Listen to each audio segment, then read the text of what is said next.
Anza kama siku ya kawaida katika kijiji cha mwisho wa lami. Baba Yohana, mchapa kazi wa mjengo, alimwahidi mtoto wake mdogo, Timo, mwenye miaka 7, shilingi 100. Nikirudi jioni, nitakuletea pesa ununue pipi, aliahidi Baba Yohana huku akiondoka nyumbani mapema asubuhi. Timo, mwenye shauku kubwa, alianza kuwaza ni pipi gani atanunua. Timo alitumia muda wake mwingi siku hiyo kujiandaa kwa pesa hizo. Alienda shambani, akavuna matunda ya mipapai na kumwandalia baba yake chakula cha jioni. Alijisikia fahari kwamba atakuwa na pipi nyingi kesho shuleni. Mchana ulipita polepole na hatimaye jua likaanza kuzama. Timo alikaa mlangoni, macho yakiangalia barabara ya vumbi inayokuja nyumbani kwao. Alikuwa na uhakika kuwa baba yake angekuja na pesa alizoahidi. Baba Yohana alifika nyumbani akiwa amechoka sana, jasho likimtoka. Alikuwa ametumia nguvu zake zote kazini, lakini hakuweza kupata pesa za kutosha kwa siku hiyo. Timo, samahani, leo sikupata pesa ya ziada. Nitakuletea kesho, alisema kwa huzuni. Timo alikasirika sana, machozi yakaanza kumtiririka. Alikumbuka ahadi ya baba yake na kuhisi kama amechezewa. Hauwezi kuwa baba mzuri kama huwezi kushika ahadi zako, alisema kwa hasira. Baba Yohana alijaribu kumweleza, lakini hasira ya Timo ilizidi.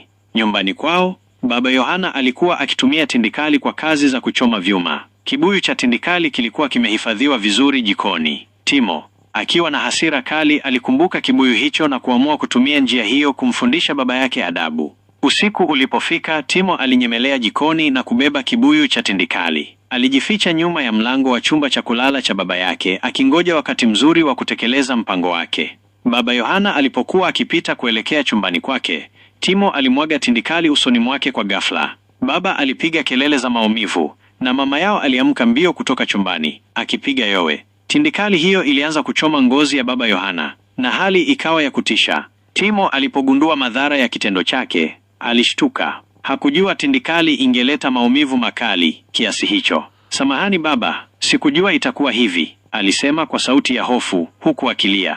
Majirani walipoona hali hiyo, walimkimbiza Baba Yohana hospitalini. Katika hospitali, madaktari walifanya kila wawezalo kuokoa macho ya Baba Yohana, lakini madhara yalikuwa makubwa. Kisa hicho kiliibua mjadala mzito katika kijiji hicho kuhusu malezi ya watoto na hatari ya vitu hatari kama tindikali kuwepo nyumbani. Baba Yohana, licha ya maumivu yake, alimsamehe Timo, lakini alisisitiza kuwa ni jukumu la kila mzazi kuwafundisha watoto wao namna ya kudhibiti hasira na kuvumilia changamoto za maisha. Timo alijifunza somo kubwa kutokana na tukio hilo. Aliamua kuwa mtoto mwema, mwenye bidii shuleni na aliye na heshima kwa wazazi wake. Kisa hiki kiliwafanya watu wote kijijini kuwa waangalifu zaidi na kujifunza thamani ya mawasiliano na uvumilivu. Kisa hiki kinaonyesha changamoto za maisha ya kawaida na mafunzo makubwa kwa jamii kuhusu umuhimu wa kutimiza ahadi, kuonesha upendo na kuwa makini na vitu hatari.